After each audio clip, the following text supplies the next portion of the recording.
그 지도를 보시면서 외우시면 좋겠습니다. 자, 버가라고 하는 곳에서 바울이 풍토병에 걸렸죠. 생사가 오고 가는 그런 위중한 상황이었는데 BCD 안디오까지 올라갑니다. 가기에는 그 험산줄령 타우르스 산맥을 넘어야 되는데 그럼에도 불구하고 죽음을 각오하고 타우르스 산맥을 넘어 BCD 안디오까지 올라갔죠. 그곳에서 그 바울의 헌신을 통하여 복음이 급속도로 BCD 안디옥 전 지역에 번졌고 그 모습을 보면서 유대교 지도자들이 시기를 해서 BCD 안디옥에서 쫓아내서 180km나 떨어진 이고니온이라고 하는 곳으로 사도 바울 일행이 가지요. 이곳을 가려면 자그마치 산을 30개나 넘어야 되는데 그럼에도 불구하고 쫓겨납니다. 그런데 과연 사도 바울의 이야기가 쫓겨나는 것으로 이야기를 마칠까? 하나님의 이야기는 항상 끝이 좋다. 쫓겨나는 모습처럼 보였는데 그곳에 이고니온이라고 하는 그곳에도 역시 사도 바울을 통하여 복음의 향기가 가득하게 되어지죠. 이곳에 있던 유대교 종교 지도자들도 사도 바울을 시기하여서 폭력을 동원해서 결국 다시 또 쫓아냅니다. 그래서 루스드라라고 하는 곳으로 쫓겨납니다. 이렇게 해서 사도 바울의 이야기가 또 끝날까? 아니요. 하나님의 이야기는 항상 끝이 좋다니까요. 이렇게 쫓겨나는 것 같지만 그런다고 해서 이야기가 끝나지는 않습니다. 물론 사도 바울이 가는 곳마다 쫓겨나고 폭력 등 테러를 당하면서 그렇게 자꾸 쫓겨나는 인생을 살지만 그래서 복음을 내가 더러워서라도 내가 복음을 전할 수 없다 라고 이야기할 수 있지만 그러나 우리가 기억해야 될 것은 사도 바울은 참 예수쟁이라고 하는 거예요. 참 예수쟁이는 어떤 사람들입니까? 그럼에도 불구하고 다시 시작하는 사람입니다. 그게 예수쟁이, 진짜 예수쟁이의 모습입니다. 그럼에도 불구하고 다시 시작하는 사람, 하나님의 영광을 위하여, 하나님의 나라를 위하여 단 한 사람이라도 더 예수 이름을 듣고 구원받아야 하니까 그래서 또다시 자기가 복음을 전할 수 있는 곳으로 그렇게 떠나가는 겁니다. 그게 예수쟁이의 모습입니다. 이고니온에서 쫓겨난 사도 바울 일행이 서남쪽으로 약 45km 떨어진 루스드라라고 하는 곳으로 가지요. 물론 쫓겨난 겁니다. 그 루스드라에서 특이한 두 가지 일을 경험하게 되는데 하나는 태어나면서부터 안진뱅이였던 사람을 만나는 일, 그 사람이 사도 바울을 만나면서 자기 두 발로 서게 되는 이야기이죠. 또 한 가지 이야기가 있는데 사도 바울의 영적 아들이라 불리는 디모데를 만나는 이야기입니다. 이 두 가지 이야기가 루스드라에서 일어난 일이죠. 사도 바울이 그 루스드라에서 쫓겨난 다음에 그리고 다른 곳으로 갔다가 1년 있다가 다시 루스드라로 돌아왔습니다. 그때 처음 복음을 받아들였던 디모데라고 하는 젊은이가 있었는데 이 젊은이의 신앙이 엄청나게 일취월장 성장한 거예요. 깜짝 놀랐습니다. 1년 만에 이토록 신앙이 성장할 수 있을까? 단 1년 만에? 아침이면 박유진 성도가 규영이 사진을 카카오톡에 보내와요. 근데 어느 날은 이렇게 사진을 보다가 갑자기 성경 말씀이 떠오르더라고요. 너의 하나님 여호와가 너의 가운데 계시니 그는 구원을 베푸실 전능자시라. 그가 너로 인하여 기쁨을 이기지 못하시며 너를 잠잠히 사랑하시며 즐거이 부르며 기뻐하시리라. 스바냐 3장 17절 말씀. 규영이 사진을 이렇게 아침에 보다 보니까 잠잠히 사랑한다라고 하는 말씀의 뜻을 알겠더라고요. 무얼 해서가 아니라 그냥 이렇게 가슴에서부터 이렇게 벅차오르면서 참 이쁘다 그렇게 고백되어지는 제 마음을 봤어요. 그러면서 하나님께서 나를 보시면서, 하나님께서 백유진 성도를 보시면서 잠잠히 사랑하신다라고 하는 말씀이 이런 거구나. 무엇을 해서가 아니라 그냥 나를 보면 기뻐서 웃음이 얼굴에 가득 차서 어쩔 줄을 몰라 하는 이 마음, 이게 하나님의 마음이구나. 잠잠히 사랑하는 거구나. 그게 저절로 깨달아지더라고요. 규영이가 젊은 여자가 아가씨가 이쁘게 차려입고 화장 잘하고 그런 아름다움의 모습을 보여주는 건 아니잖아요. 그런 거하고 전혀 상관없거든요. 그런 거하고 전혀 상관없는데도 불구하고 그 주변에 있는 모든 것들 다 보이지 않고 야, 요놈 참 이쁘다. 그리고 요놈에게만 집중해서 바라보게 되는 것. 그게 아름다움이더라고요. 근데 아름다움이라고 하는 말보다 또 다른 더 좋은 표현이 있다고 한다면 그렇게 말을 할 거예요. 참, 내가 너를 보며 잠잠히 사랑한다. 얼마나 내가 너를 보며 기쁜지 모르겠다. 그렇게 이야기를 해주겠죠. 사도 바울이 보기에 디모데는 그런 사람입니다. 그냥 열심히 예수 잘 믿고 그 신앙이 날로 일치월장하는 이 모습을 보니까 다른 어떤 말로도 표현할 수 없는 너무너무 아름다운 모습인 거예요. 그러다가 나중에 사도 바울이 로마 감옥에 갇히게 되죠. 그때 자기가 영적으로 낳은 이 디모데, 내가 전도한 이 디모데가 이제는 한 교회의 담임 목사가 되어서 젊은 나이에 목회를 하고 있는데 그 디모데를 생각하면서 유언장을 써나가듯이 안타까운 마음으로 한 글자 한 글자 써내려간 것이 디모데 후서인 거죠. 그걸 우리는 목회서신이라 이야기를 하죠. 사도 바울은 비시리아 안쪽에서 쫓겨나서 이고니온으로 갔어요. 그곳에서 쫓겨나서 또 루스드라라고 하는 곳으로 가요. 그렇게 가는 곳마다 박해를 만나요. 이렇게 비유를 할 수도 있을 것 같습니다. 애벌레가 가다가 자기 앞에 바위를 만났어요. 태산 같죠. 이거를 넘어간다라고 하는 게 애벌레에게 가능하기나 할런지 모르겠습니다. 그런데 내 앞에 애벌레가 보기에 내 앞에 있는 바위가 태산같이 보이지만 나비의 눈에 보기에는 이 바위는 아름다운 자연의 한 부분에 불과한 거예요. 이 바위는 똑같은 바위인데 애벌레가 볼 때와 나비가 돼서 바라볼 때의 바위는 전혀 다른 느낌이 되어지는 거죠. 다른 이름으로 불려질 수도 있는 거고 걸림돌이 될 수도 있는 거고 디딤돌이 될 수도 있는 거고요. 바위가 문제가 아니라 내가 문제더라고요. 내 믿음에 따라서 이 바위가 장애물이 될 수도 있고 이 바위가 디딤돌이 될 수도 있는 거죠. 사도 바울이 복음을 전하면 전할수록 어려움은 많아졌어요. 그러나 복음을 전하면 어려움이 많아지면 많아지지만 그만큼 깨달아지는 게 있는데 하나님의 섭리가 깨달아지더라고요. 세상에서는 너는 실패한 거야. 가는 곳마다 복음을 전할 때 그 모든 장소에서 너 테러당하고 있잖아. 너는 실패한 자야. 이렇게 얘기할 수 있겠지만 사도 바울은 그렇게 생각 안 해요. 오히려 이 사도 바울의 입에서는 감사가 끊어지지 않는 겁니다. 함께 읽죠.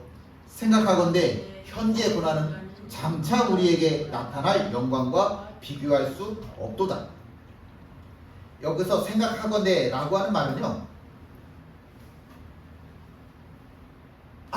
이런 게 아니에요. 그런 게 아니라 이성적으로 꼼꼼히 따져보고 앞뒤 다 맞춰보고 계산할 거 다 계산을 해보고 내린 결론이라고 하는 뜻입니다. 많은 사람들이 착각하는 게 있는데 성경은 책상머리에 앉아서 듣기 좋으라고 읽기 좋으라고 펜대 굴려서 만들어낸 책이 절대로 아닙니다. 성경은 내가 예수쟁이로 살기 위해서 몸부림치고 그런 나를 잠잠히 사랑하시는 하나님의 이야기, 그게 성경이잖아요. 다윗이 사도 바울이 곰곰이 생각을 해보는 겁니다.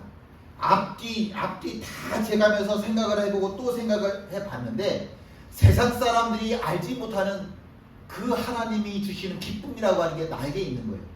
내가 복음을 전할 때마다 고난을 당해. 근데 그것보다 더 큰 하나님의 은혜가 내게 있으니까 이거를 사도 바울은 자주 신비라고 하는 말도 써요. 이건 신비로운 거더라고요. 경험해보지 않고는 절대로 깨달을 수 없는 게 성경이에요. 내가 예수쟁이로 살아보지 않고서는 절대로 이해가 되지 않는 게 성경이에요. 일단 믿음으로 살아봐야 성경이 이해가 되어지지, 성경이 믿어진 다음에 내가 살아볼 수는 없어요. 그런 믿음은 존재하지 않습니다. 내가 예수쟁이로 일단은 살아봐야 돼요. 내가 예수쟁이로 일단 살아봐야 성경이 이해가 되어지고 믿어지죠. 사도 바울은 그게 되는 거예요. 그래서 자기에게 주어지는 모든 은혜를 신비하다라고 이야기를 하죠. 함께 있습니다. 루스드라에 발을 쓰지 못하는 한 사람이 앉아 있는데 나면서 걷지 못하게 되어 걸어본 적이 없는 자. 이 루스드라에 갔을 때 사도 바울이 만난 첫 번째 사람은 아니겠죠. 하여튼 몇 명의 사람이 있을 터인데 그 중에 태어나면서부터 발을 쓰지 못하는 사람이 있습니다. 그런데 요 8절에 이 짧은 구절에 참 특이한 게 있어요. 보세요. 발을 쓰지 못한다 라고 그랬는데 그 아래 보니까 나면서 걷지 못한다 라고 돼 있고요. 그 아래 보니까 걸어본 적이 없다. 세 번을 같은 의미인데 다른 표현으로 세 번을 언급하더라고요. 이 짧은 구절 안에 세 번을 언급하면서 이 사람은 태어나면서부터 발을 못 쓰는 사람이다 이렇게 말을 합니다. 세 번을 언급한다고 하는 것은 완전하다고 하는 뜻이죠. 완전하다. 이 사람은 절대로 일어날 수 없는 사람인 거예요. 사도행전을 기록한 사람은 사도행전을 기록한 사람은 사도 바울과 함께 선교 여행을 다녔던 누가라고 하는 사람입니다. 누가가 누가복음을 쓰고 그 다음에 사도행전을 쓰지요. 그래서 1권, 2권, 누가복음은 1권이고 사도행전은 2권 이렇게 이야기도 할 수 있을 정도로 이 누가복음을 읽은 다음에는 사도행전을 읽는 게 훨씬 더 이해가 잘 되어집니다.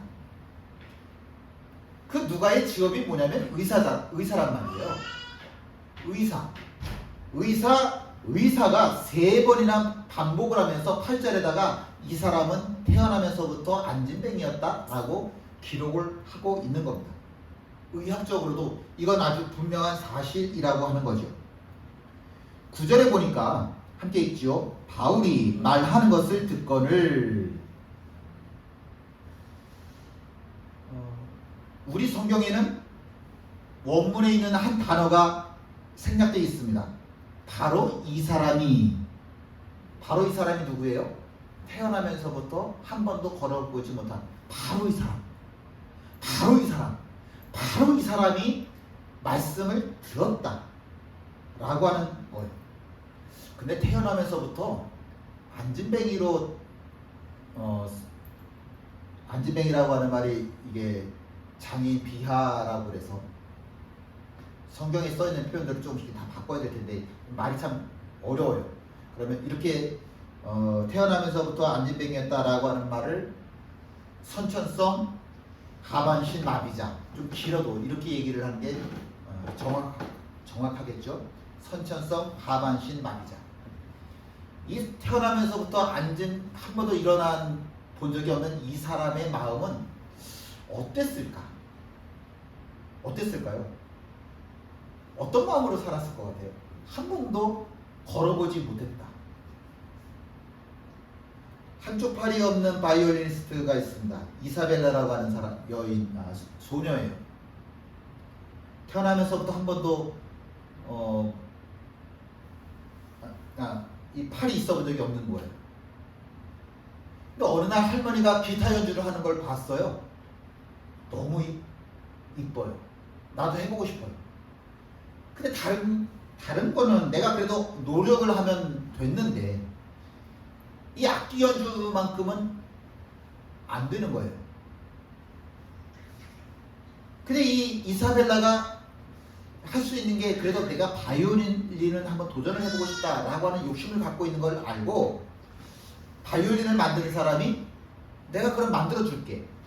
그리고 이 바이올린을 이렇게 켜는 것보다는 좀 뜯는다 그러죠. 이게 뜯을 수 있게 바이올린을 제작을 해줬어요. 근데 바이올린을 생겼지만 또 바이올린을 가르쳐줘야 될 사람이 있어야 되잖아요.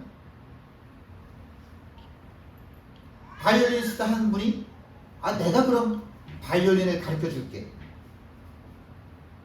문제는 뭐예요? 팔이 없었잖아요. 팔. 그러니까 그 대학생들이 그럼 우리가 팔을 만들어 줄게. 그러면서 또 이렇게 저렇게 사람들이 서로 돕겠다고 나서더라고요.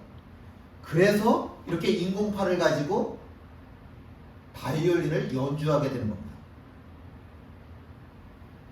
가장 큰 도움을 주었던 사람은 누구일까? 당연히 엄마죠. 이 엄마는 절대로 쓰지 않았던 단어가 있는데 할 수 없다.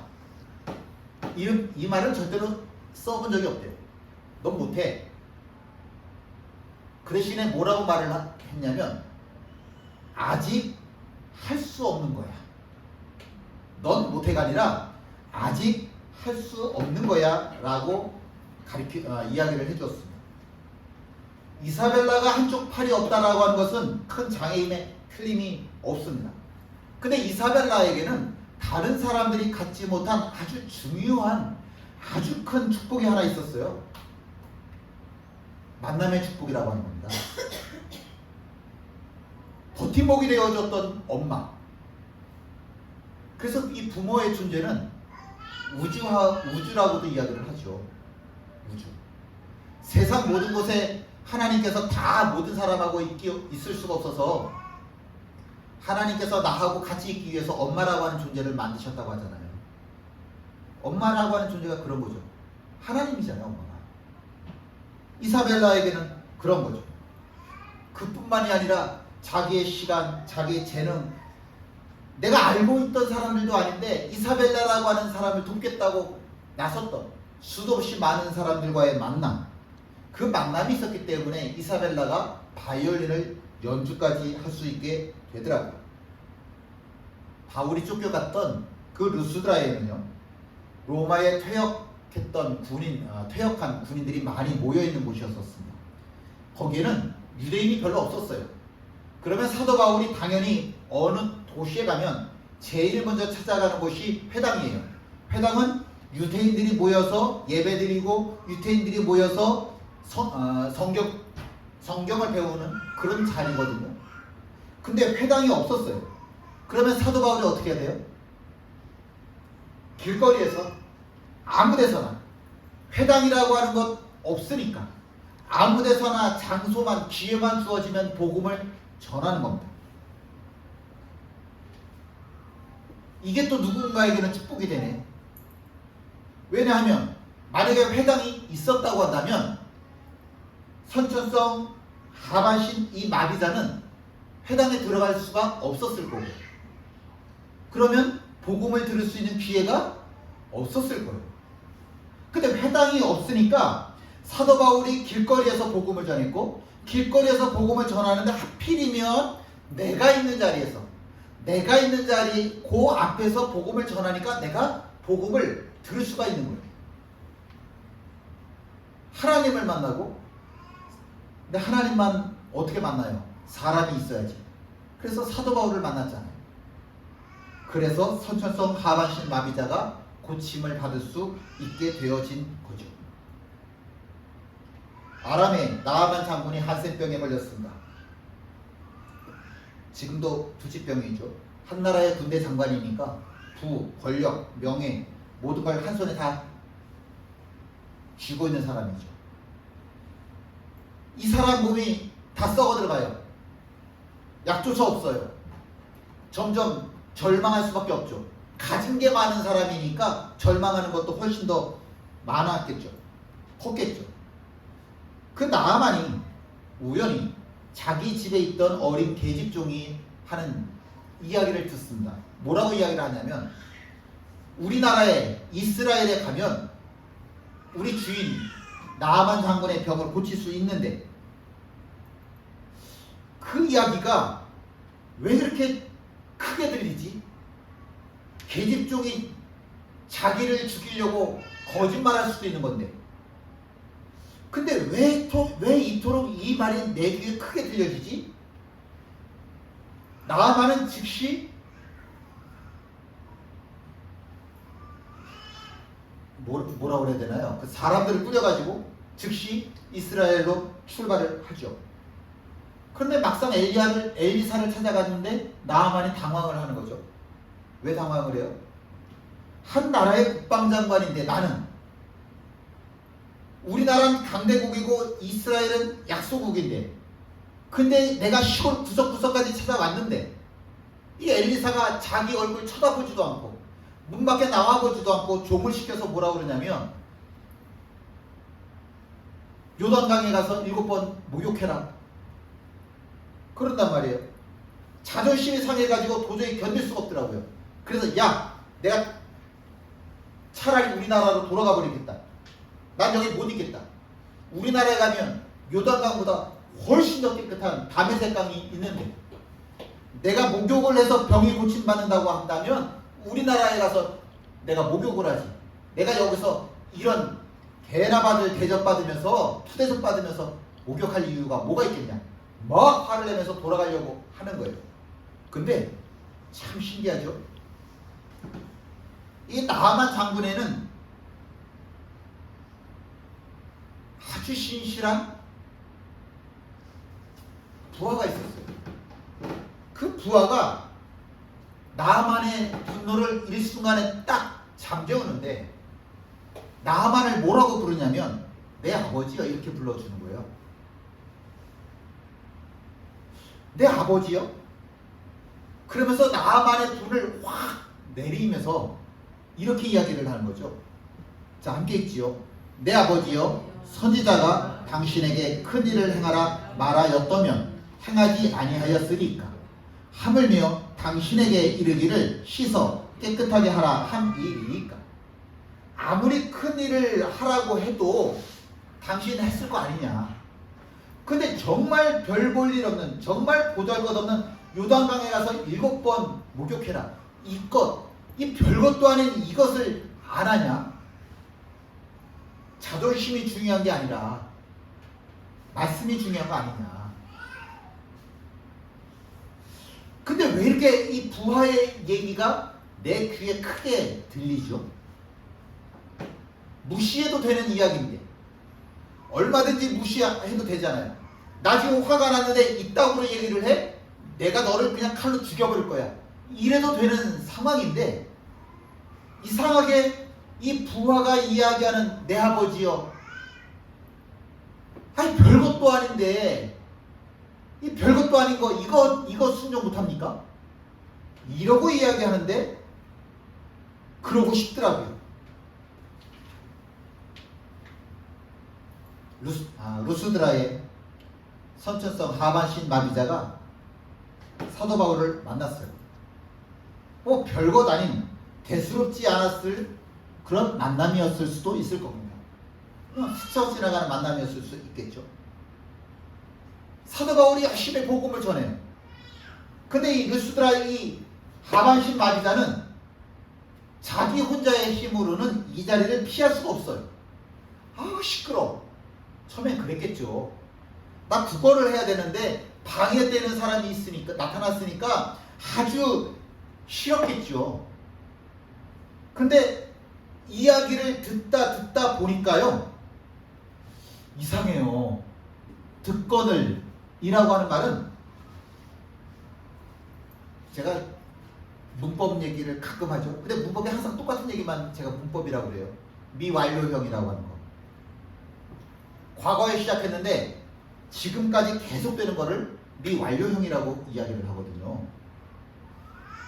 그냥 처음에는 듣기 싫었을지 모르겠는데 내가 어디 갈 수가 없으니까 어쩔 수 없어서 듣는 거죠. 듣는데 듣다 보니까 왜 그렇게 이 이야기가 하나님의 말씀으로 들려지는지 내 몸이 하나님 말씀으로 향하고 내 마음이 하나님의 말씀을 향하기 시작하더라고요. 들리더라고요. 뭘로? 하나님의 말씀으로 들리더라고요. 그게 다른 거예요. 어떤 사람에게는 그냥 시끄러운 소리에 불과할 수도 있겠죠. 그런데 어떤 사람의 귀에는 이 소리가 하나님의 말씀으로 들리는 거예요.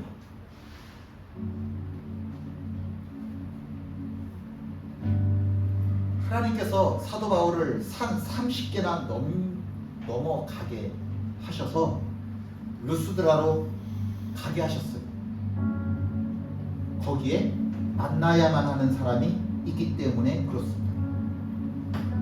인생을 살면서 제가 배운 거 하나는, 인생은 절대로 내가 원하는 대로 되지 않는다.